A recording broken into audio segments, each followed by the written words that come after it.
Dans cette vidéo, il est question du Soudan du Sud. Je t'explique l'essentiel sur la situation, le climat et d'autres particularités du pays.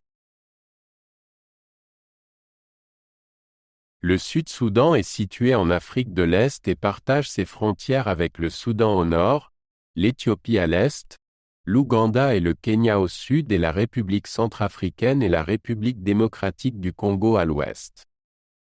Le Nil traverse le pays du sud au nord et constitue une artère vitale importante. Le climat est tropical avec une saison des pluies et une saison sèche. Au sud, on trouve des forêts tropicales, tandis qu'au nord, ce sont les savanes et les zones marécageuses qui dominent. Le Sud-Soudan compte environ 11 millions d'habitants. La population se compose de nombreux groupes ethniques, dont les Dinka et les Nuer sont les plus importants. Les langues officielles sont l'anglais et l'arabe, mais plus de 60 langues indigènes sont parlées. La majorité de la population est chrétienne ou suit des religions traditionnelles. La population est majoritairement jeune et la plupart des gens vivent dans des zones rurales. Le Soudan du Sud a connu une histoire tumultueuse. Après des décennies de guerre civile contre le Nord, le pays est devenu indépendant du Soudan en 2011. Auparavant, le Soudan du Sud faisait partie du condominium anglo-égyptien du Soudan. L'indépendance n'a toutefois pas apporté une paix durable et une guerre civile a éclaté en 2013 entre des groupes ethniques rivaux. Un accord de paix a été signé en 2018, mais il a été régulièrement rompu. Le Soudan du Sud est une république présidentielle avec un président à la tête de l'État. Le président est élu par le Parlement et dispose de pouvoirs considérables. Le système politique est toutefois instable et la guerre civile a fortement affecté la gouvernance. La corruption, les tensions ethniques et la violence restent des problèmes majeurs.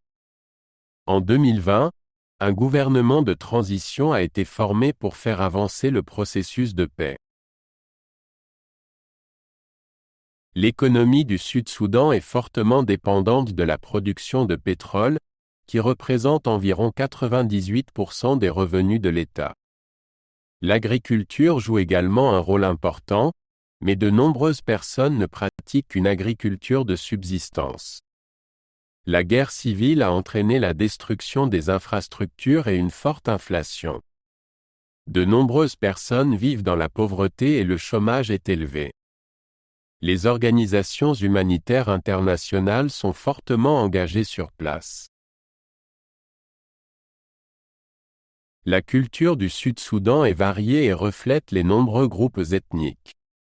La musique et la danse jouent un rôle important dans les cérémonies traditionnelles. Chaque groupe ethnique a ses propres coutumes et traditions. La littérature est moins développée, mais il existe des traditions narratives orales. Malgré les tensions politiques, les gens sont fiers de leur identité culturelle.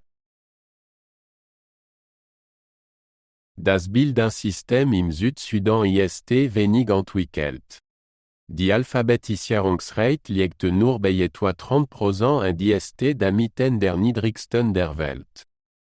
Vor allem Menschen haben Schwierigkeiten, Zugang zu Bildung zu erhalten. Gibt nur wenig Sekundarschulen und Universitäten.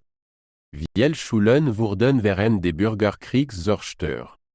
Internationale Organisationen unterstützen den Wiederaufbau des Bildungssystems.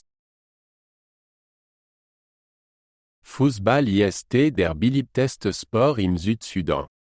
Die Nationalmannschaft debütiert erst nach der Unabhängigkeit in internationalen Wettbewerben.